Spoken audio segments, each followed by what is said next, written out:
So the miracle worker finally has sprinkled some magic dust over this Manchester United team. Monday was a night to remember. You could see you are nodding your head. It's all full of smiles. Yes. But the Saints are coming, and in the clash between Devils and Saints, definitely Saints will triumph. But on X, the Devils do reign. in any case, I think that United are riding on a beautiful momentum. I love what I saw on Monday, and I think that all United need right now is to carry that momentum into the game against Southampton. It's going to be a different ball game.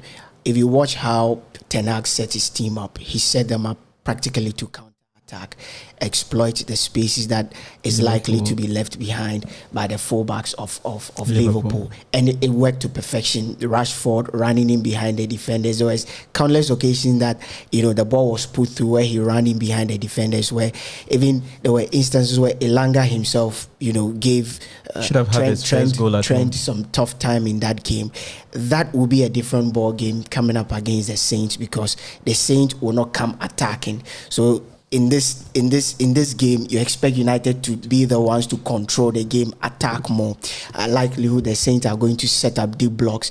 How does United counter these deep blocks? Because you cannot set up the same way you set up against Liverpool. I do not know how do you expect United to counter the deep blocks? That is going to be literally, we are going to have a reverse of it, because Southampton will be looking at using the pace of what Prowse and Shea Adams to exploit Manchester United when they catch them on the break. Well, I think that every team needs to be pragmatic. I've always believed in the philosophy that you do not go into the season with just one principle or just one tactic. You go into the season, you analyze the opponents, then you look at your resources, then you deploy which method best suits the particular game under question. I think that yes, Lucky has stated a lot of things that are quite factual. Southampton obviously will not play like Liverpool, and so you go into a game where you're expected to dominate an opponent, you're expected to have majority of possession, you're expected to be the one to attempt to break down the opponent. I think that it's simple. Now there could be Casemiro featuring in that game. I think that what United needs to do is to deploy much of the attacking potential, deploy people who are the creative specialists. They need to probably enhance the roles of people like Eriksen, like Bruno Fernandes, and if Anthony Martial does play, more of the things that we saw them do in titbits against in bits and pieces against Liverpool. That's what I expect United to be doing. Go out there, dominate possession, keep them thinking. And I think more importantly, if you look at the good teams of this world, it's about not being one-dimensional. It's about having a lot of surprises up your sleeves, and that's what I expect United to do. Go there, dominate possession, let your creative players get to work, and see what happens. On that Casemiro bit, you look at his inclusion in this Manchester United team. A lot of people think he's the man that would allow the likes of Bruno Fernandes, Eriksen to be at their full potential, because you provide that shield. They will not be burdened with defensive responsibilities. But with respect to this particular game, I think that midfield battle will be very, very keen, because you look at James Ward-Prowse. He's got the ability to find those spaces, play those balls in behind the defense. And he's very good with the free kicks and he's very good with set pieces as well. So in that particular role, does Casemiro get tied to James Ward-Prowse? Casemiro has never been the type that would stick to one. No. He's one thing. Listen, aside of people have questioned his age and all of that, he's an amazing, defensive midfielder. He knows how to cover those spaces and break plays. His ability to read the game and intercept plays has been one of his, key elements since, joining Real Madrid. It's going to be an interesting battle, but like you said, Ward-Prowse is an interesting player, one that Pep Guardiola has spoken a lot about. This game, I don't think they will hurt Manchester United that much, because like we've all agreed, United will control the game, have most of the possession. How United are able to use the ball, progress the ball to the third half of the pitch and how they will be able to hit Spurs is where I'll be very much critically looking at, because we are looking at a Southampton side that they don't mind shipping in 9 goals. Yeah. For them, it's about us and when they feel like, shipping in the goals. That defensive partnership, Salisu, it's still, I'm yet to see the German influence in that Southampton team. I don't know why. What do you make of Ralph's team? He's chopped and changed several times. We've seen the Saints sometimes play with the back 4, sometimes play with the back 3, sometimes go with a back 5. And all of this, I think, contributes to a lack of stability, because if Kyle Walker-Peters today plays as a right back, next week he's playing as a right wing back. There are different dimensions in those two roles, and where and how you play also determines your opposition. So I think those have contributed to the Saints' lack of stability. Defensively, they've not been all too solid. They lost Fraser Forster, they brought in Bazunu, and I think he's a man. They've shipped goals already in the season. They both United and Southampton, their heaviest defeat have been 4. Yes. United shipped in 4 against Brentford. Southampton also shipped in 4 against Tottenham Hotspur. So you look at, they've already shipped in goals, and this particular game, I think, is more or less about how you use the ball when you have it. Yeah. Because you mentioned James Ward-Prowse has the ability to find those spaces. Yeah. United themselves have got players. Saints, whenever they've had the ball, would always want to go for it. They've got fullbacks who are cutting the shape of Liverpool's fullback. Exactly. Walker-Peters would always love to go for it. So you expect United to exploit those spaces behind. James Ward-Prowse, if Saints are on the counter, can he play that telling ball to either find Che Adams or Joe Aribo, who's also been an excellent buy. Yeah, he's been very, very good. His all-round play have been very, very impressive. With his I think those are the minor areas that should pose for an interesting game, and maybe the Saturday early kickoff cares. Early kickoff, demons. Before we switch to and talk about Chelsea, are you expecting Ronaldo to start again? No, he won't start. I think that there will be more of continuity from what we saw against. You don't change the winning formula. Exactly, but I don't expect Ronaldo to start. I think the manager is intended on making out a statement, and the statement is simple. Like, if you look at the Liverpool game, there was a lot of politics around Ronaldo sitting out, Maguire sitting out, and even when Ronaldo had to come in. Because if you look at the dynamics, starting Elanga over Ronaldo, and then letting Anthony Martial come to change Elanga at halftime, when Anthony Martial was just coming back from an injury, and then letting Ronaldo play just 4 minutes but when they were already up by 2 goals to 1. It just tells you a simple message. I've heard privately that Ronaldo in training doesn't want to partake in all of the pressing. You understand? I've heard that story too. I think that the manager is trying to tell him that either you stick to my working methods or you find yourself on the bench, and I think that it's good for the team. I mean, it's good for the outlook of the team. I feel this game actually would suit how Ronaldo plays, because we've talked about we expect Southampton to set up very deep, and you need a player in the ilk of Ronaldo who gives the Southampton defenders a lot to think about, his ability in the air and all of that. But like you said, if I were the manager, I'm not going to change this team. I would just tell them, guys, let's do what we did against Liverpool. I think if there'll be any change, it will just be Anthony Martial coming in for Elanga. And probably Casemiro coming in maybe for Scott. McTominay, but it's not going to be an easy game, because the last time these two teams met, the games have actually ended 1-1 on 2 occasions. So let's see what happens against. And like you said, we hope that the early kickoff curse does not set in. Chelsea. Nobody knows what's happening to Chelsea. They're coming up against Koulibaly. He's actually going to be out for this particular one. Who plays in central defense? I think that's a question Tuchel would have to find answers to. And maybe there's Aspilicueta who's back, who's always actually been around, but for lack of pace, he's been preferred to be kept in the background. That's an area I think Chelsea will look for. I think the boost has got to be Kovacic returning to training as well. We've spoken about how flat that Chelsea midfield has been. They've lacked that individual who drives the team forward. You look at Jorginho, he just recycles possession, goes left, goes right, more like a ticker, on a clock. He doesn't progress the ball. Now Kovacic, having trained all week, I think he would start. There's no way. Maybe Gallagher didn't do too much to end a spot last weekend, so that should be a boost. But I think beyond all of this, it comes back to the same weaknesses Leeds highlighted last week, the lack of pace in the back line. Because if you play against Leicester, you're guaranteed the likes of Harvey Barnes, Jamie Vardy, James Matheson will be looking to play behind the lines. Young striker. Yeah, you get it. Yes. They'll be looking to play on the shoulders of the defenders. Vardy, that's always been his trade. Play the ball over the top. He trusts in his pace. Yes, he would go. And all of that. you look at Vardy up against Thiago Silva. That should be mouth-watering. An interesting, but what do you make? The battle of the 35, 36-year-olds. Leicester City have not started the season very well. They've been, in my honest opinion, they've been very, very poor. They travel all the way to Stamford Bridge. Let's look at the Leicester team.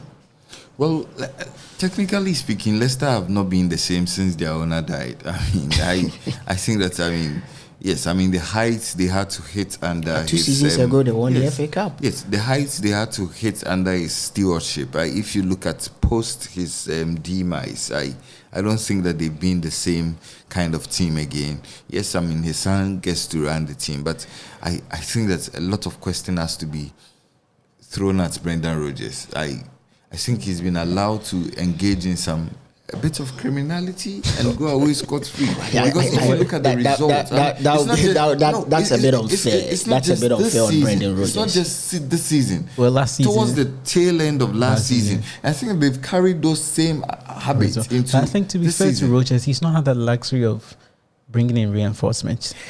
Exactly. Leicester do have quality. They need to sell before you buy. Can talk about a midfield. There's Tielemans. There's to be fair, again, he's not had the full complement. Dave. James Justin went out on a very lengthy spell. You look at Wilfred Ndidi; he was absent for a very long while. He's returned this season. Even with that, I feel Vardy that was in and out of the team last year. I feel that we are being too unfair on Brendan Rodgers. Listen, there's a lot of uncertainty around the Leicester team and around the most of his important players. Fofana, there's Chelsea after him, literally on destabilizing the player. Even Telemann himself.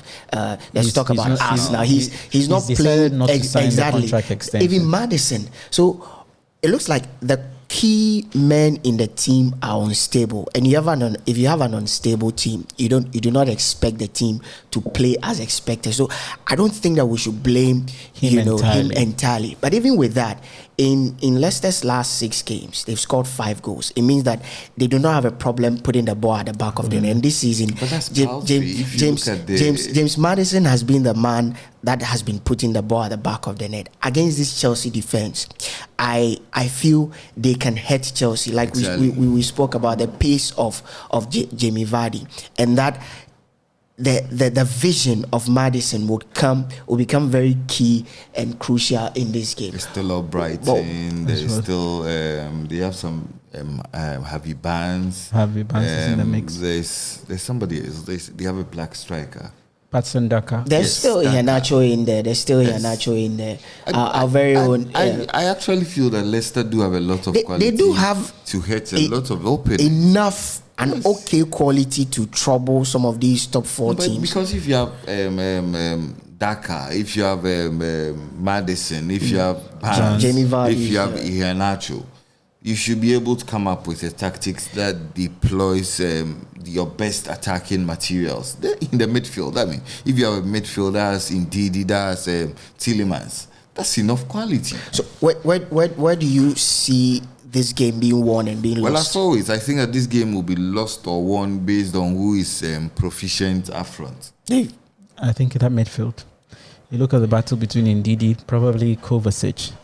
That should be 2 areas that would determine where the game, because you look at the Leicester shape, for example. If you bypass Ndidi, you're as good as goal. Because the partnership of Amate and Vestergaard, Fofana has been out of the team because of, you mentioned, he's unstable. So that particular partnership has been all too solid. You spin the table at the other end. Chelsea, Thiago Silva would most definitely start. Maybe Chalobah could come in. But I'm probably envisaging we could have a back 3: Aspilicueta, Thiago Silva, and maybe Chalobah in that particular line. You look at Vardy running at them. You look at Barnes running at them. Will they have enough? So whoever fails to control the midfield, whoever loses that midfield duel, I think it's game. I agree perfectly with you. And I think that this game, Chelsea should see this game as the game that kickstarts their season, because for me they've not started their season, and Tuchel is having to deal with a lot of things. They're running around. More importantly, they're running around on the touchline. Yeah, he's coming back on the touchline. They are running around, hoping to find a striker in Aubameyang. I'm hearing that they are almost about reaching a deal with Barcelona, 20 million euros with some add-ons. If he comes, he will be a needed addition. Like I said, I'm beginning to tilt towards Kofi's view that they need a striker. Sterling. If they got Aubameyang, that will make them a bit scary. It fits very well into your saying that now there are no what is it called, allegiance in football. You play. He has an Arsenal tattoo on his hands, and you're playing for Chelsea. That's the point. They are mercenaries. A quick one. The team that a lot of people are talking about, and they've been talking about post Monday's game, Liverpool. I've read around a lot. I've seen a lot.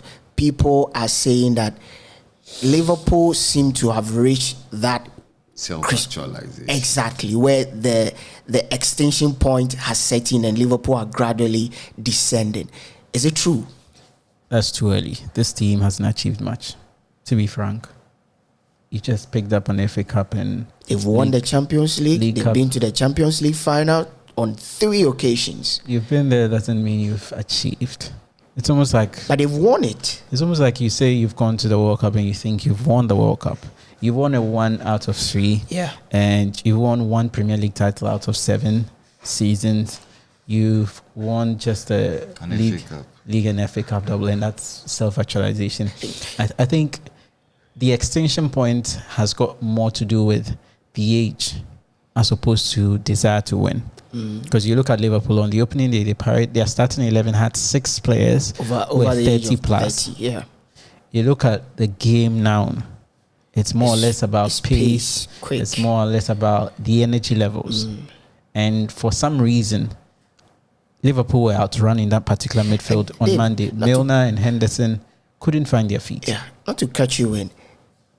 You made mention of age, pace. How Liverpool plays, they need a lot of energy because that high pressure, high octane game, you do not do that with players who are over the age of 30. Players who, when they run a little, they get tired.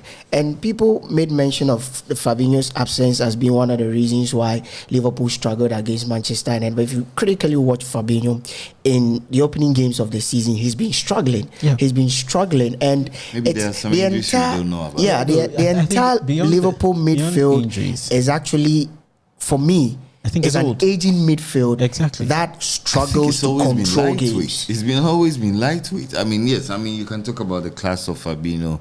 You can talk about the consistency of Henderson.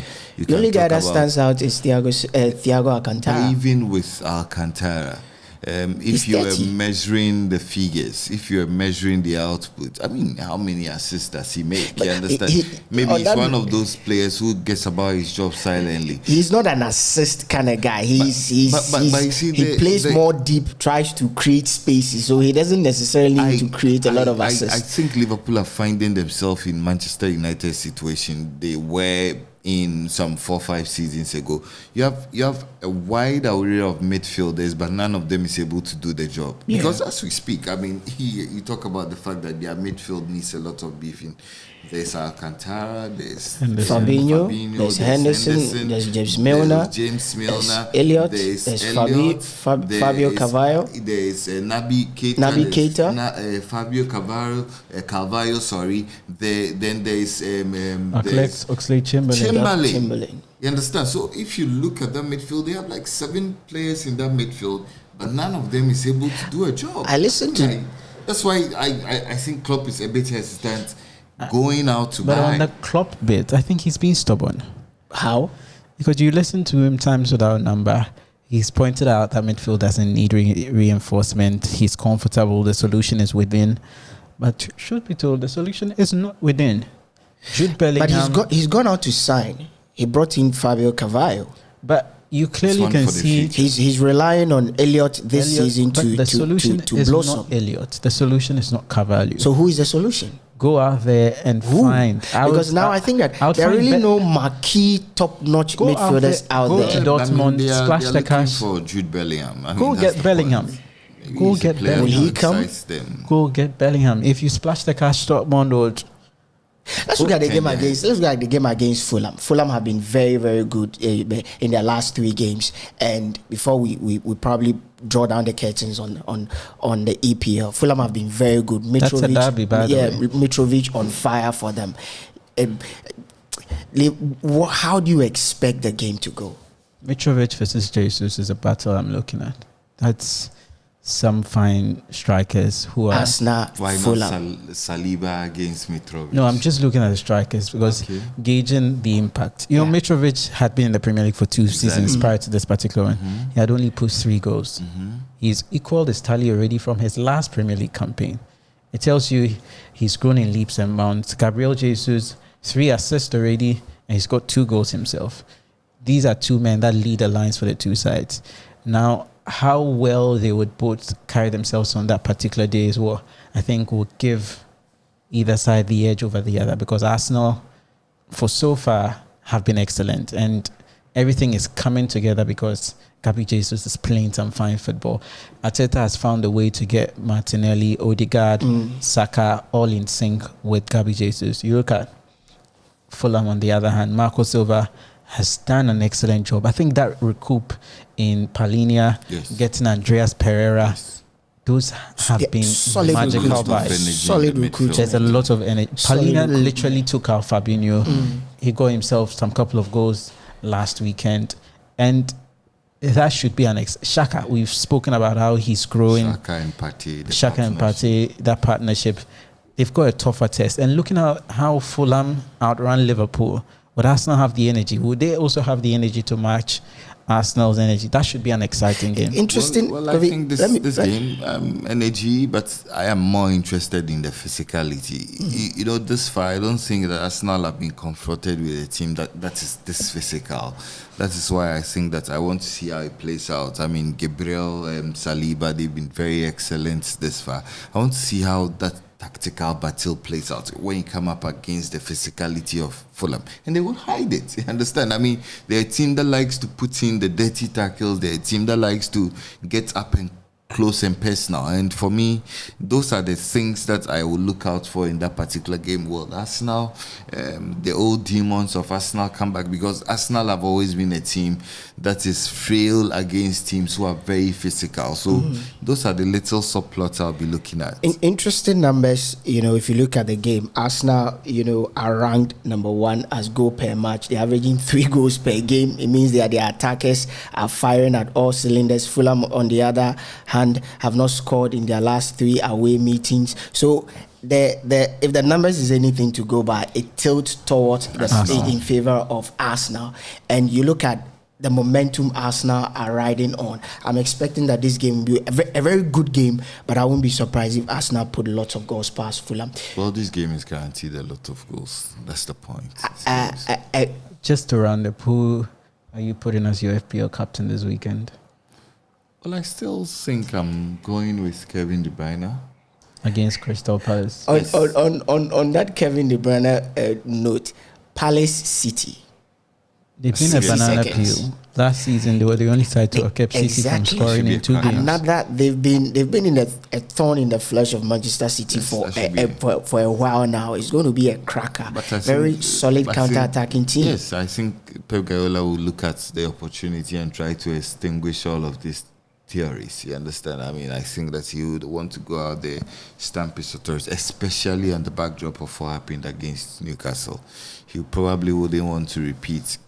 Because, you see, it's too early in the season. You don't need to mentally and physically drain yourself. I mean, you save the best for the last. And so I think that he wouldn't want to get himself in that hole where because mentally it takes a lot out of you to come back from 3 goals to 1. And physically, that's also. So that's one interesting game we'll be looking out for. I'm looking at Salah. Probably a bounty of goals. at Bournemouth. Interestingly, on the City bit, do you know that Palace are actually ranked number 2 as having to being the second best team to have created the most chances in this season's Premier League. Waiting for the statistics. But I'm expecting this game to tilt in the way of City. All right. So on that note, like we always say, subscribe to Sports 101 channel on YouTube. Follow us on all our social media platforms. Watch our videos. Let your comment flow. Let your comment come in.